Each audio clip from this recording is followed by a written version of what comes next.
Hello, and welcome to another episode of the Football is Fixable Alright podcast. And today we're joined by a very special guest. Oh, thank you, James. That's very kind. It's very, very nice of you to... No, not you, Dan. We have one of the even better Barron brothers. It's Tom. Hi, Tom. Hello. That was lovely. Absolutely lovely. Tom, it sounds like you're joining us from your bathroom today, but we'll take it if that's all the time you could spare for us. We've got twice the number of Barons on the episode, and that means twice the number of United fans, because they're a bit of a cult in that family.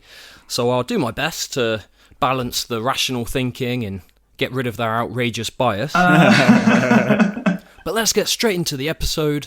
In the news this weekend, so massive headline news, James Milner has now broken the all-time Premier League appearance record, overtaking Gareth Barry.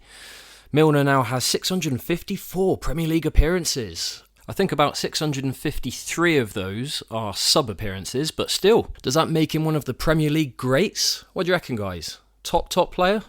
Only in terms of he's been in it for that long. No sarcasm here at all. Yeah, he's not exactly like set the world alight, has he? He's been around forever, and you wouldn't have noticed if he wasn't there.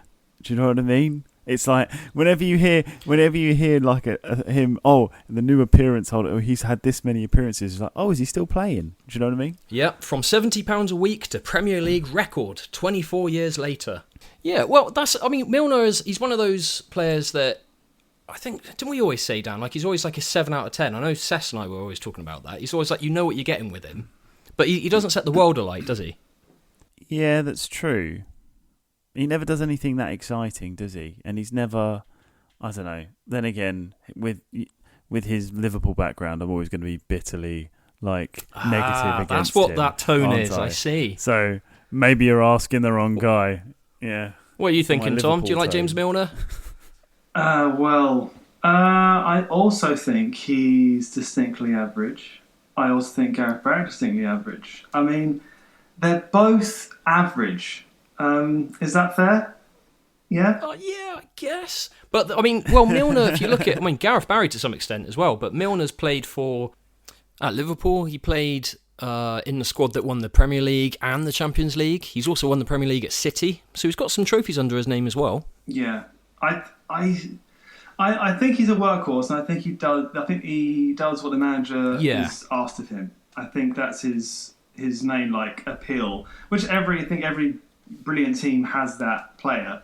I think Man United had Park Ji-sung. He was just a legend really in his own estate. I think he's been in his whole career. I think he's chosen his clubs just very well to keep his career sort of alive and just sort of just creeping away over the whole time. He knew what he was good at, and he just kept at it. And he's a real professional. He just chose well. I think that's why you have to say, he's someone who he's a real professional. He looks after himself. I think I've heard other players saying how when they come up against James Milner, they're amazed by how in great shape he is. He's got such a low percentage body fat or whatever it is they measure, all that type of thing. He's probably a manager's dream, isn't he? When you think about it. I mean, the longevity, in itself, is a great achievement. You know, to be fair to him, it is an amazing. It's thing all you guys keep going on about with Ryan for, Giggs, isn't it? He must be brilliant because there's longevity. Well, yeah, but he's not. No, he's not. That's not comparable because Ryan Giggs was a much better player, wasn't he? So let's not get down that rabbit hole, because I understand that you don't rate him at all, James, but that's because you're mental. I remember watching James Milner when he was at Leeds. He broke into he was a youth player coming through at Leeds. Arsenal won the league that year. I think actually he broke in to Leeds team the year before, actually, when United won, 2003 sort of time. Was this the team with Mark Viduka in that? Was it that team? Yeah, Harry Kewell, Mark Viduka, Alan Smith. Yeah, good team. Yeah, they sort of ended up getting relegated, but they had some really good players there, didn't they? For a couple of years, they were in Europe as well. He was breaking through into that side. So I still remember, he started playing before, since the last time Arsenal won the league, basically, which is a long time ago, I can say, as an Arsenal fan now. 20-something years ago, whatever, 22 years, 24 years, as it says in the article, so there you go. Incredible. Impressive. Anyway, can I bring in an off the post? Of course you can.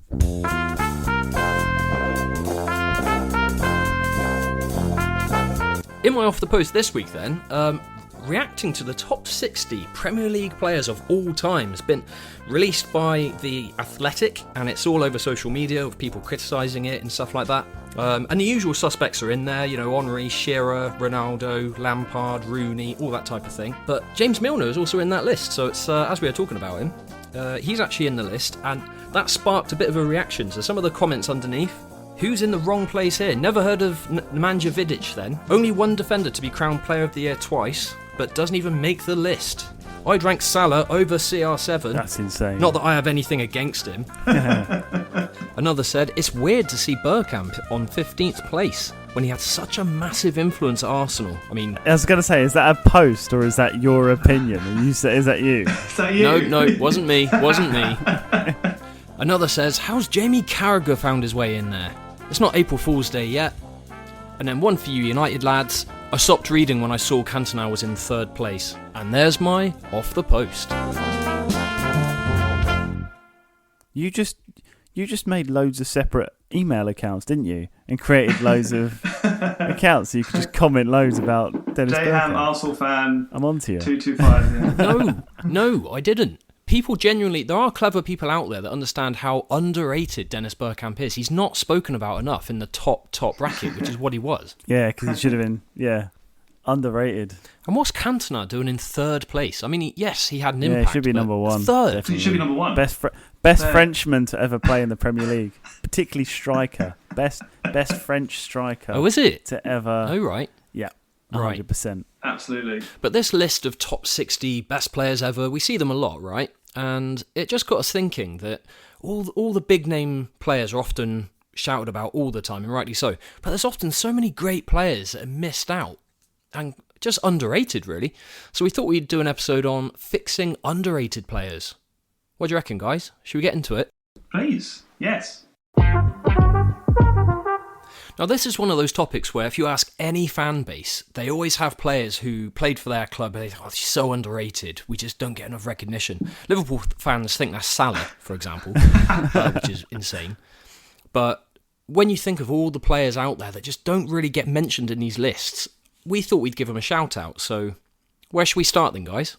I'm really disappointed not to see my players from Player on Air make the list. So can I have a special shout out to... Well, for one, there's no Ralph Minge. What's going on? 2, we're missing Rod Fanny. Yeah, what a name that is. Yeah, and there's no mention at all of Wayne Wanklin. What's that about? Very true. I mean, well, shall we look at this list then and think about who maybe gets too many plaudits and perhaps needs to come off that list so we can make space for the players who aren't given enough credit? I mean, does James Milner deserve to be in the top 60 best Premier League players of all time? I mean, no. I mean, like your comments, like the same. There's no Nemanja Vidic in there. He is definitely a better player than James Milner. Like that's mental. Yeah. Like Vidic was one of the best centre backs to play in the league. Yeah, I go along with that. And he was in one of the best Man United sides in our lifetime, wasn't he? I mean, how many Premier Leagues did he win? Was it like 3, 4? No, more than that, I think. It was at least 6, I think. Oh, right. Oh, well, there you go then. Yeah.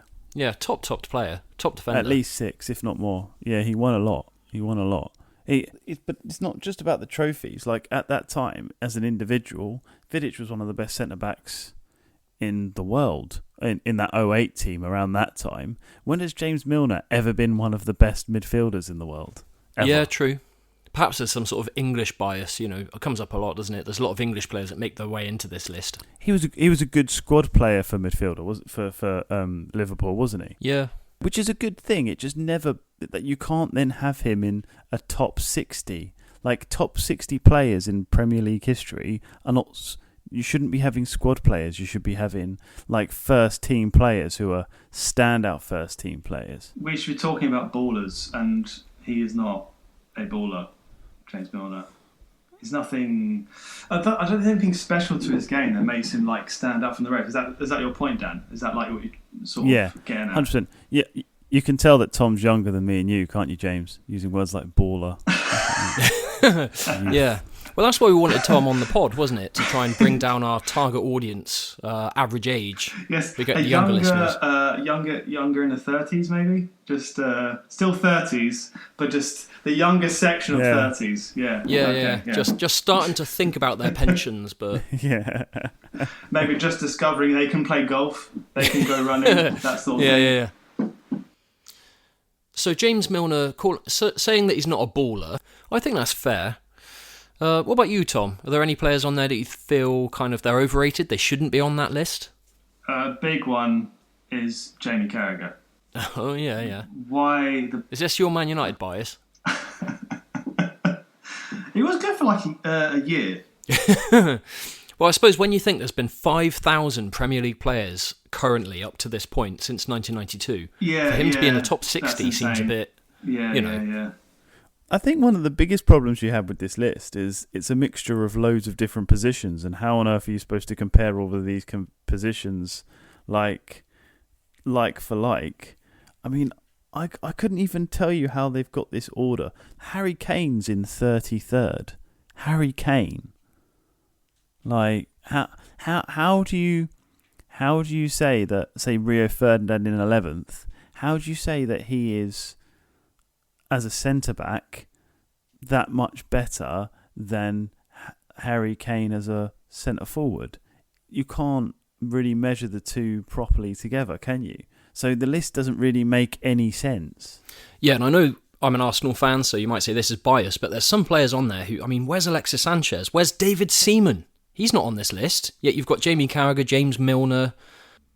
I mean, David Seaman was the obviously England goalkeeper for, spanning over a generation, to be honest. He was there for ages, and he was part of the famous back five for Arsenal as well. I mean, he's one of our most decorated players, certainly one of our most decorated keepers. What a legend he was, and he's not on the list at all. Peter Schmeichel was an incredible goalkeeper, but he's 17th in this, right? He was not that much more incredible than David Seaman. David Seaman I reckon it's a close call, but obviously I'm going to have Peter Schmeichel over David Seaman, but it's not that dissimilar between the two of them. So for Schmeichel to be 17th and him nowhere so near. he played in the 2002 World Cup, Yeah. He got lobbed by Ronaldinho. Yeah, thanks. Yeah, he did other things as well. Thanks, Tom. Nice one, Tom. Good job. No, but I was going to say, thanks. I was going to say, though, that is pretty impressive that he did run up to 2002 and then retire in 2008. So normally players internationally, they go like 6 years before they actually retire in the club game. So that is impressive in itself for David Seaman. He played for Arsenal again the following season as well, and he won the FA Cup, and then he left us and he went to Man City after that, I think, and then retired sometime the next season.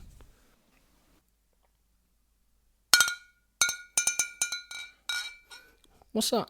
Does anyone hear that noise? What's that noise? No, I didn't hear anything. I swear I heard something. Anyway, so this list seems to leave out a lot of absolutely legendary players, so that's a real problem we're going to have to fix in the second half. But first, I think it's time for a half-time head-scratcher.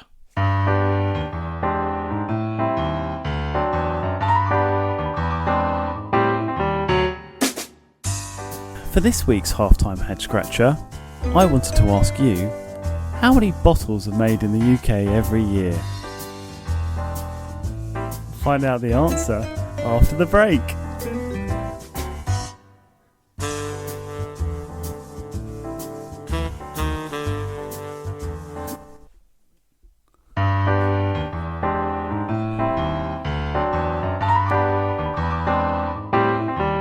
Before the break, I asked you how many bottles are made in the UK every year. Approximately 7.7 billion plastic water bottles are produced every year. Plus one for each of Arsenal's seasons. That's one for you, James. Thank you very much.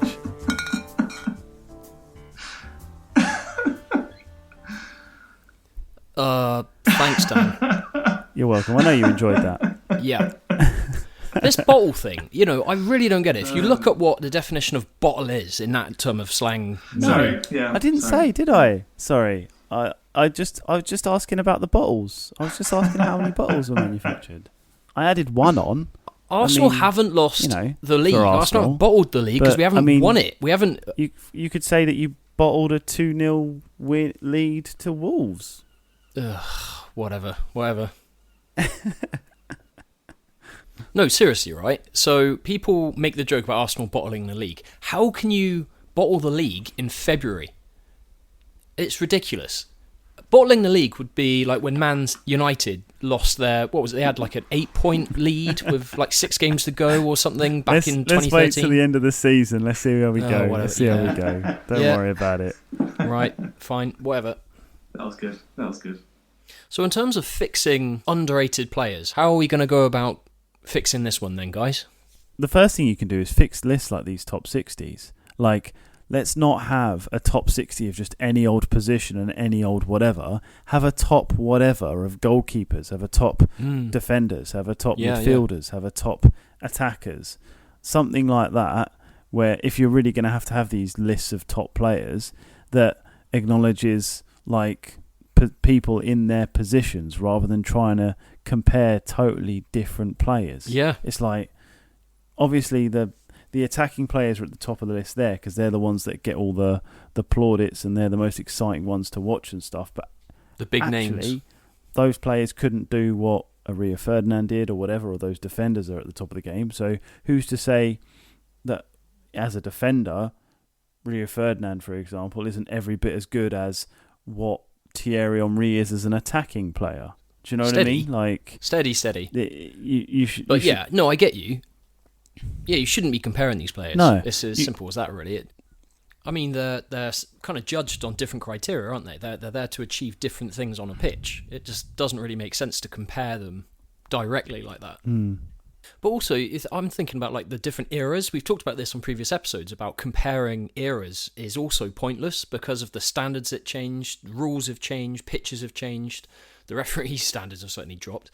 But in terms of defending quality, we see more goals these days, which you could put down to the forwards, but we analysed this in a previous episode, where actually there's more goals, partly because of the poorer defending. So you see there's names like Jamie Vardy on this list, and no doubt he's a Leicester hero, he's a legend for them, but is he in the top 60 in the Premier League era, the whole history of the Premier League? I mean, compared to strikers from the past, like Kevin Phillips, for example, he's not on this list. What a brilliant striker he was, what a poacher. Brilliant for modern players to watch how he scored goals would be a great example, The thing with Vardy, though, is that he did break Ruud van Nistelrooy's record, didn't he? Scoring in consecutive games. Yeah, exactly. Yeah. Exactly. And I think there is a English bias with Jamie Vardy as to how good he was. Because he was a very, very good player, and he was obviously amazing in that one season where Leicester did do it, and that was... Unbelievable. Yeah, and that kind of weighs heavy, doesn't it? Because of the fairy tale element of it. But does that sort of contribute to him being in the top 60, And he was like you say, he was more of a legend, a club legend for Leicester. But I do not see him... He's not an England legend, is he? So why is he considered a top 60 Premier League player of all time? I don't know.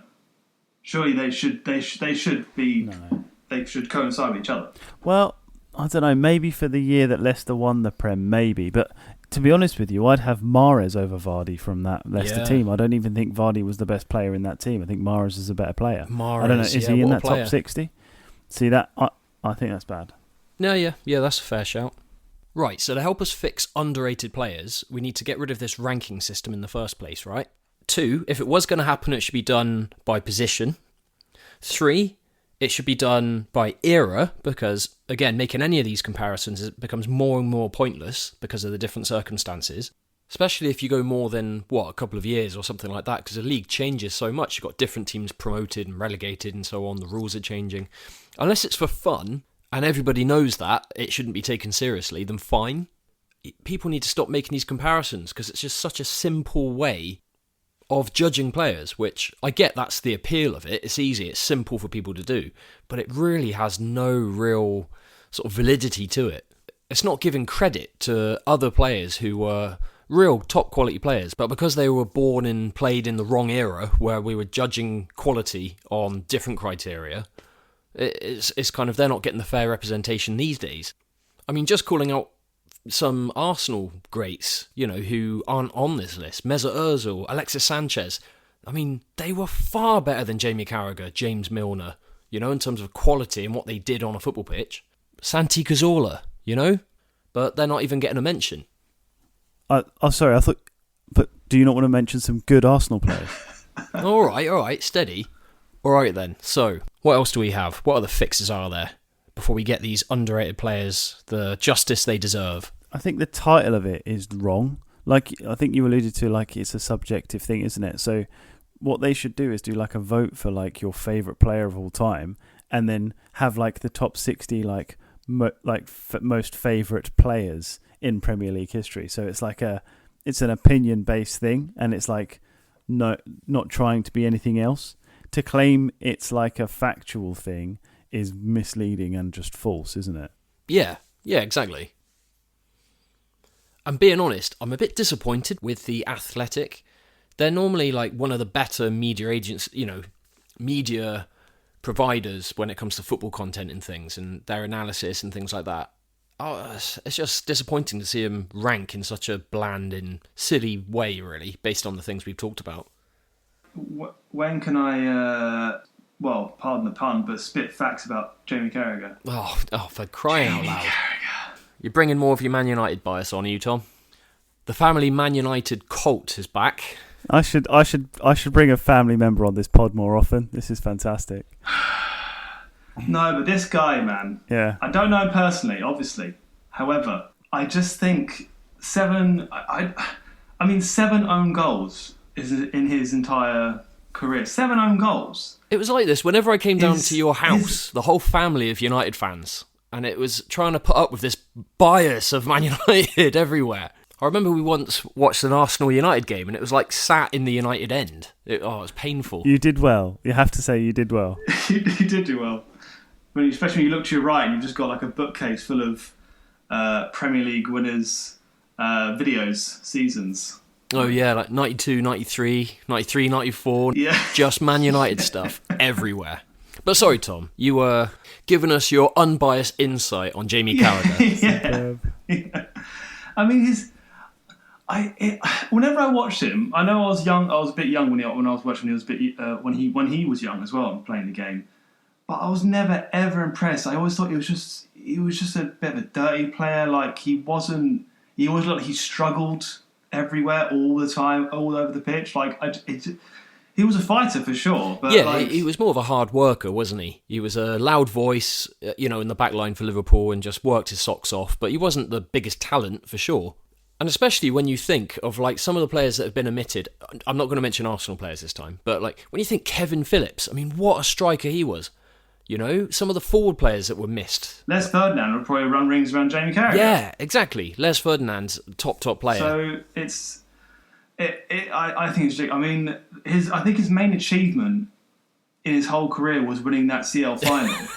He let 3 goals in. You don't like Jamie Carragher. It was 3-0, wasn't it, at full time? Like and the fact that Vidic isn't even on this list. It's just not on this list, but Carragher is. Okay, Vidic should be on the list, and you don't like Jamie Carragher. I agree with both of those things. I put Ledley King over Jamie Carragher. Yeah, I go along with that. And Thierry Henry said that Ledley King was the best defender he played against in the Premier League. So there we go. There we go. Fair shout. Yeah. Before Tom goes on any more about Jamie Carragher, and another thing. Not Jamie Carragher. Not Jamie Carragher. I wonder if there's any quotes about Jamie Carragher out there. I'm going to mention Sterling. He's on this list. He's overrated as well. So all these players are taking up so many places and taking the spotlight away from the underrated players who aren't getting a mention. He is comfortably. We're talking about underrated players here, not overrated ones, but Sterling is comfortably one of the most overrated players in Premier League history. Like, you still see people talk about him now like, oh, Sterling was unbelievable. Those seasons he were at City, he was another level. And I remember when he first signed at Chelsea fans getting really excited about signing Raheem Sterling, being able to take them to the next level and all this nonsense. And I never understood it, and I never got it. Like, no. So, yeah, I agree with you on that. Right then, so we've got overrated players, and we've got places to spare now, because we've removed them from our list. What we're going to do for the underrated players, though, because they're the ones who are missing out in all this. So, what do you think? What are we going to do? Oh, there's so many. This actually, I've been thinking about this because I want to bring a new segment into the show, James. So, we're going to introduce it now, so that I don't have to get Cess's approval, and he has to just accept it. All right, yeah, that sounds fair. So, I want to introduce the underrated Hall of Nearly Fame. I like it. A new Hall of, Nearly Fame. Yeah, good idea. We pick out players we think are underrated that don't get the credit they deserve, and we put them into the underrated Hall of Nearly Fame, and then hopefully that will elevate their position into a point of fame where they can almost get themselves promoted into the actual Hall of Fame. So we're here basically to put the spotlight on these underrated players that don't get enough credit in the game, and that's it. Their profile is going to be raised because of us. Yeah. But before we open the doors, every good news segment needs a theme tune. Here is the Hall of Nearly Fame.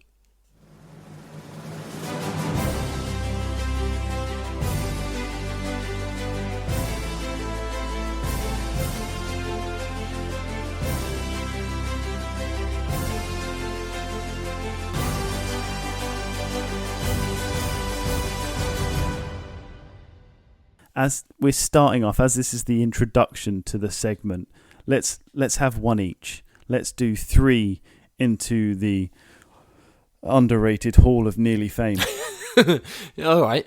Right, but our rules are, though, because of what we say on this podcast about bias, is as hosts, we're not allowed to put our own club's players into this list. We can let Tom, because he's a guest. So if you want to choose a United player, Tom, I'm sure you won't. It might be. It might be. But, yeah. Dan, you and me, we'll have to pick some other players, all right? Tom, have you got any ideas who you want to put in your underrated Hall of Nearly Fame? I think it's a bit of a bias. It is a bit of a bias. No, I think underappreciated, and I think a total legend. Scott McTominay? No. I'm thinking more Park Ji-sung. Oh, yeah. Yeah, good shout. Yeah. Good player. Good choice, yeah. Someone who goes under the radar, isn't it? Because he was like the player who would do all the marking and he would do the dirty work in the team, wouldn't he? Yeah. But he would also get you goals in big games, I remember. He'd get a goal against Arsenal, or I think he scored against literally all of the top teams. He was like a big game player, you know? Yeah, I always remember, he wouldn't be the headline name, but he'd do all, man marking. He would pick up some of our key creative players in the Arsenal United games, for example. You know, he'd be man marking them the whole game, follow them everywhere, get little tackles in. So, you know, such an underrated player, absolutely exactly the sort of player we want in our Hall of Nearly Fame. Yeah, good shout. Nice one, Tom. Right, Dan, so who's your inductee in this inaugural episode for the Hall of Nearly Fame? He can't be a United player, remember? No, it's not a United player. It's a player that as soon as I saw that list, I was shocked he was not on it. And it's JJ Okocha. Oh, what a player. For me, was an iconic player. Absolutely, There's obviously, when you follow your own team, you follow your own team, but occasionally you get players that come onto the scene and you just want to watch them play, whether they play for your team or not. And JJ Okocha was one of those players. I'd always want to watch the highlights of Bolton on Match of the Day just to see what JJ Okocha had done. And I'm not even a Bolton fan. Yeah. He was just quality. Yeah. Legend. So absolute entertaining. Legend. It was unreal. Just great, wasn't he? He was a real showboater, the tricks, the flicks. But he could score. He scored some incredible goals. He was such a good finisher as well. He had some end product to him. It wasn't just you know, I mean, he was doing the showboating, but he was strong. Absolutely. He could play, like, he could get the ball down, he could pass Great it. shout. He had a great cross, you know. Yeah, exactly. And this is one player who I'd say to our younger listeners who are now listening because of Tom on the episode, they should go and watch him. I know it won't give the full picture, the highlights on YouTube and stuff, but what a player he was. Just go and watch him. Great shout. So good, they named him twice, they said, JJ. JJ Okocha. Brilliant shout, Dan. Yeah, I love it. He's a fantastic player to YouTube as well, because some highlight reels of him doing stuff, like, it would be a good watch, definitely. Nice. Right, and now the moment everyone's been waiting for, my inductee into the Hall of Nearly Fame. Hang on. You can't have an Arsenal player. If I can't have a Man United player, you can't have an Arsenal player. I'm not. Look, okay. I can be trusted. You know, I can control my bias, unlike Tom, apparently. But it's fine. Just because he's our guest and we want to make sure he feels welcome. Can I just point out, it's not fine. We're just too polite and British to tell him off. So he's had his player. Yeah, that's probably true. It's done now. It's too late. So... Ooh, but yeah, my turn. So, who to pick? There's so many. There are plenty of Arsenal players I could pick, by the way. Well, I'd like to pick, but... Oh. Come on, James. Name a United player. Come on. No, don't be silly. Underrated players. You know what? I'm going to go Kevin Phillips. What a striker he was. Our younger listeners wouldn't have seen him play, but... Good shout, yeah. Oh, if you want, in terms of the art of striking, you know, how to poach a goal and all that type of thing. When you started talking, I was like, he's just going to say Dennis Bergkamp, but no, I'm impressed that you did not. Dennis Bergkamp is underrated, but yeah, no, I'm giving the limelight to Kevin Phillips on this one. So, congratulations, Kevin, one of our inaugural inductees. Over to you, Dan. So there we are then, guys. There's our first inductees into the underrated Hall of Nearly Fame. I look forward to adding a few more names to the list and bringing this up in some future episodes. I hope you've all enjoyed it. And by all means, please, if you come up with any ideas, want to drop a comment or anything like that of players you want to see in the underrated Hall of Nearly Fame, we will give them a shout out too. Thanks, Dan. So, speaking of nearly fame, I think it's time for some fantasy football talk from our guru in John's Juicy Tips.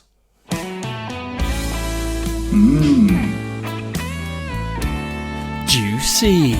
Your tips are so underrated, John. John's Juicy Tips. Yeah. Alright, here's some underrated players for your FPL teams. Listen up. In defence, ding dong ding, it's Tyrone Mings for Villa. He's starting every game at the moment, and he's only 4.3 million and less than 1% owned. So, time for Mings. In midfield, it's Amin Adli for Bournemouth. He's less than 1% owned again, and he's had 4 attacking returns in his last 6 appearances. And up front it's the Mexican maestro, Raul Jimenez for Fulham. He's less than 2% owned this time, and he's got games against rotten teams like Spurs and West Ham coming up. Juicy. Thanks, John, as always, and especially for saying Spurs are rotten. We all know it. Right, how are we doing in our FPL then, guys? Tom, I'm scrolling down, but I can't seem to find you. How far down in the table are you? Oh, don't. I think FPL is not for the skilled. It sounds like panic alarms are going off in the background there, Tom. You know, are you that far down in the table? It's just pure luck. Oh, it's luck. Well, that's what Cess used to say. Like, what was it? 2 years ago, I beat Cess, and he said, "Oh, it's all down to luck, really. Oh, no skill at all." There's a bit of fortune. Involved. I am there, in spirit. Oh, right. In spirit. Oh, is it? Well, hopefully you get a bit more fortune then. So if you want to join our league and test out your true ball knowledge, you'll get shout-outs every week you top the table. You can join with the entry code SD4GZV and see if you have what it takes. So there we are. We've fixed underrated players by making sure they get the shout-outs they deserve. We've inducted them into the newly formed Hall of Nearly Fame. And thanks for joining us, Tom. It's been brilliant having you on. Dan tells me you're a fan of the show as well. So has it been all right for you? Big fans. I've heard you guys from the start. It's an honour to be in here. It's been lovely. Oh, that's brilliant, mate. Thanks for coming on. But for us, Dan, we'll be back next week, and Seth should be joining us. So all in a good day's work. I think it's time for us to go and put our feet up now. What do you reckon? Yeah, let's grab a few bottles, shall we? Oh, stop talking about the bottle. Arsenal are not bottling the league. We're in February. We just beat Spurs 4-1 for crying out loud.